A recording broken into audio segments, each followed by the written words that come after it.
Picture yourself in a snowstorm, far from home. Your high-tech jacket is torn, its insulation soaked and useless. The cold seeps in, and suddenly all the technology behind your gear feels distant. In that moment, survival is about warmth, nothing more. Our comforts are built on a delicate system, and a single failure can leave us exposed. For millennia, our ancestors faced the same cold, but with knowledge instead of factories. They knew which plants made strong cordage, which animal fleeces could be spun into warm yarn, and how to weave survival from the land itself. Making cloth from the land provided warmth, protection, and security. It's a story of resilience, with lessons for our tech-dependent world. Let's unravel the thread of human survival, one fibre at a time. The story of textiles is as old as civilization itself. Before laws or monuments, we spun fibres and wove cloth, our first technology born from necessity. Archaeologists have found ancient plant fibre strings over 30,000 years old, marking a leap in human capability. Each culture mastered the materials at hand. Flax in Europe became linen, alpaca fleece in the Andes became warm, windproof cloth. Tools were simple but ingenious, a spindle, a basic loom, yet they produced fabrics of stunning complexity. Our ancestors were true engineers of cloth, solving survival with every thread. This legacy lives on in our language and traditions, woven into the fabric of society. By studying these ancient techniques, we reconnect with a fundamental human skill. Creating warmth and protection from the Earth's raw materials is one of our oldest, most powerful survival arts. The loom's whisper reminds us, self-reliance begins with knowledge. In 1812, Napoleon's army marched into Russia, confident but unprepared for winter. Their cotton uniforms, fine in summer, became deadly in the cold, soaking up moisture, losing all warmth. Frostbite and hypothermia decimated the troops, while Russian soldiers survived in wool coats, trousers, and felted boots. Wool's crimped fibres trap air, insulating even when damp, unlike cotton, which chills the body.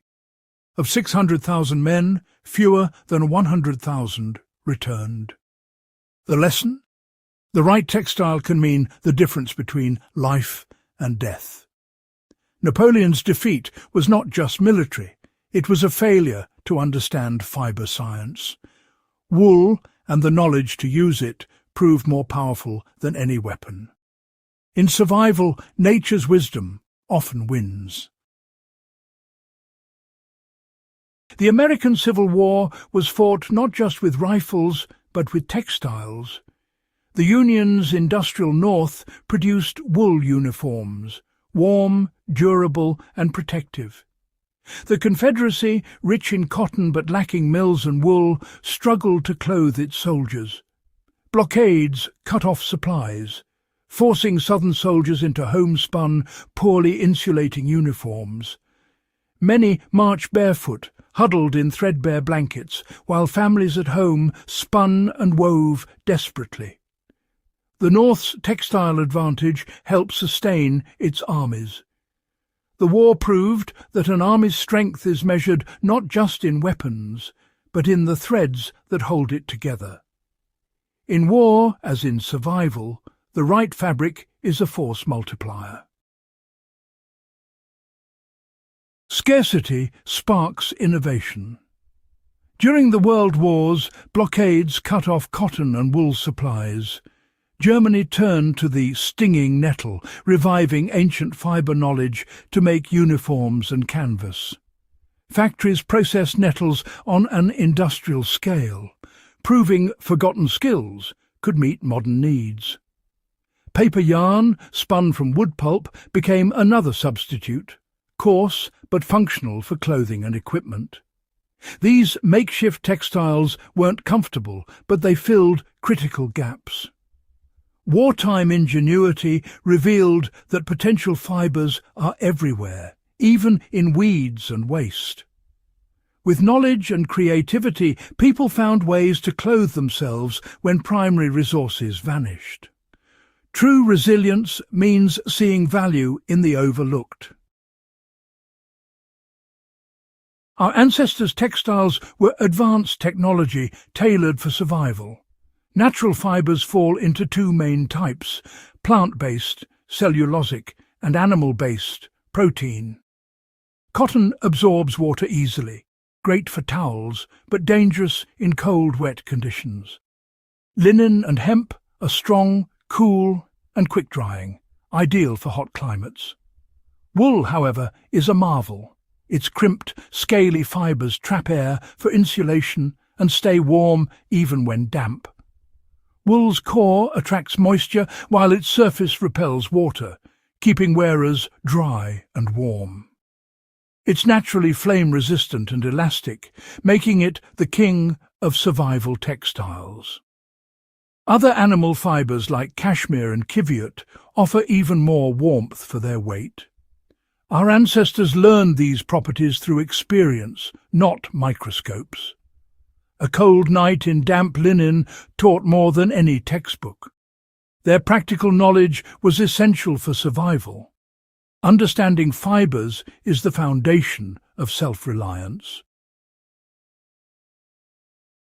For decades, ancient textile arts faded, replaced by industrial speed and convenience. But now a quiet renaissance is underway. Archaeologists and historians are reviving old skills, reconstructing ancient looms and spinning tools to understand the past firsthand. Indigenous communities are reclaiming their textile traditions, weaving not just cloth, but cultural identity. In the Andes and North America, traditional fibers and patterns are being passed to new generations. Individuals everywhere are rediscovering the joy of spinning, weaving and dyeing with natural materials. Making something by hand connects us to our ancestors and to the land. This grassroots movement is building a new community, sharing knowledge and skills for a more resilient future. The ancient arts are not lost, they're being reborn. In every thread spun, history lives again. Learning to make textiles can seem daunting, but it starts simply. You don't need fancy tools, just curiosity and your hands. Begin by twisting fibers into thread, the foundation of all textile arts. Try a drop spindle, a weighted stick, homemade if needed, to spin wool into yarn. The process is rhythmic and meditative.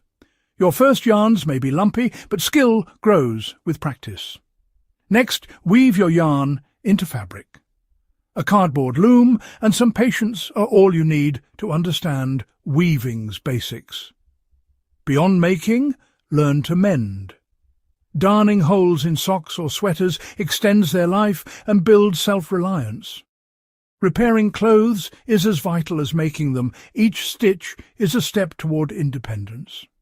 These first skills, spinning, weaving, mending, connect you to a deep human tradition. They empower you to create and sustain, not just consume. Start small and you'll discover the satisfaction of making something useful from almost nothing. Every thread spun is a thread of resilience. From survival in the cold to the ingenuity of wartime, one thread connects it all. Textile knowledge is key to resilience. Relying only on global supply chains leaves us vulnerable. Knowing how to make, mend and maintain clothing is true security. It's not about abandoning technology, but blending it with timeless skills. Preparedness is a mix of old and new, seeing raw materials and worn garments as potential. Take up the thread, learn to spin, weave or mend. Ask an elder for guidance. You're preserving a vital human heritage. In your hands, a simple thread becomes a key to self-reliance.